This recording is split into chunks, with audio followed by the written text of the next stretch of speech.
Hello, everyone from Malawi. Why is Malawi not interested in local fertilizer production? This is from The Nation. Malawi's economy is largely agro based, meaning that as a country, we depend on agriculture for our livelihoods, money, and national development. We have known this fact for decades. It is therefore surprising that we have not invested in the sector as much we need to. By this year, our 57th year of independence, we should have mechanized and automated our agriculture. Most of the land tilling, seed planting, fertilizing, application, harvesting, shelling, and packaging should have been taken over by farm machinery. That is what other countries, including South Africa, Zimbabwe, and Rwanda, are doing. In Rwanda, smallholder farmers have been organized in cooperatives and can access bank loans for their farming activities as a group. They can also market their products as a group and repay their loans as a group. By this year, our 57th year of independence, we should have had a robust chemical fertilizer production plant that should have been producing fertilizers for local and international markets. That we don't produce fertilizers locally is shocking, but not surprising. That we still rely on imported fertilizers and cry about fertilizer cartels hoarding fertilizers is disappointing, but not surprising. It is not surprising because those planning subsidy programs make a kill from the cartel through kickbacks. If the cost of farm inputs was not subsidized universally, as John Timble had once proposed, the hoarding would not have been there.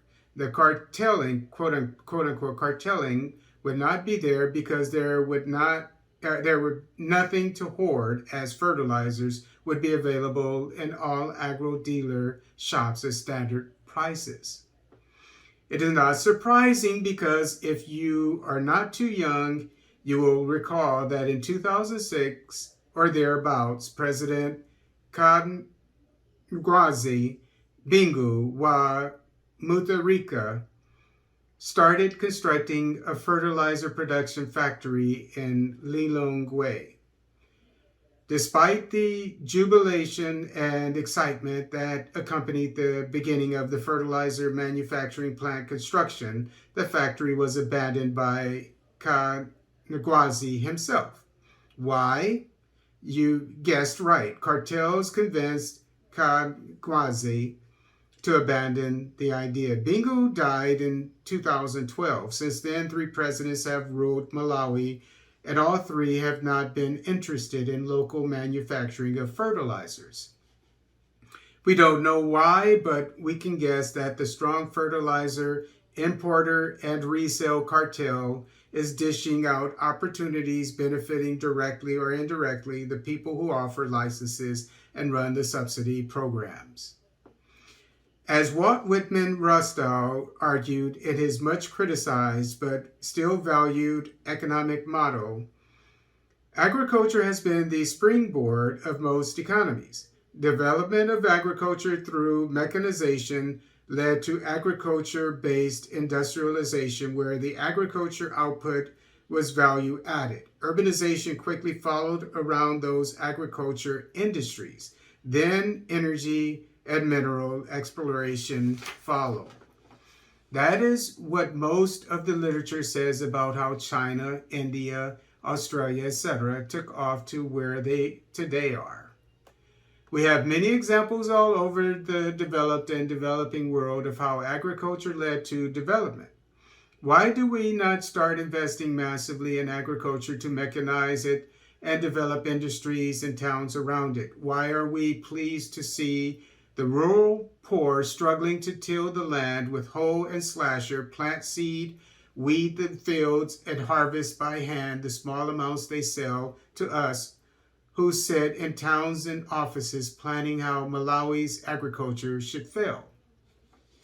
In short, Malawi's agriculture cannot grow and become the green gold that we dream it to be because we are not investing enough in it. We are not mechanizing it enough. We are not manufacturing the core input into the soil, fertilizer. We are not building small agriculture industries that should be adding value to our rice, maize, avocado, guava, cassava, tobacco, and tea production. Continuing to market and export raw agriculture material is tantamount to investing in economic failure.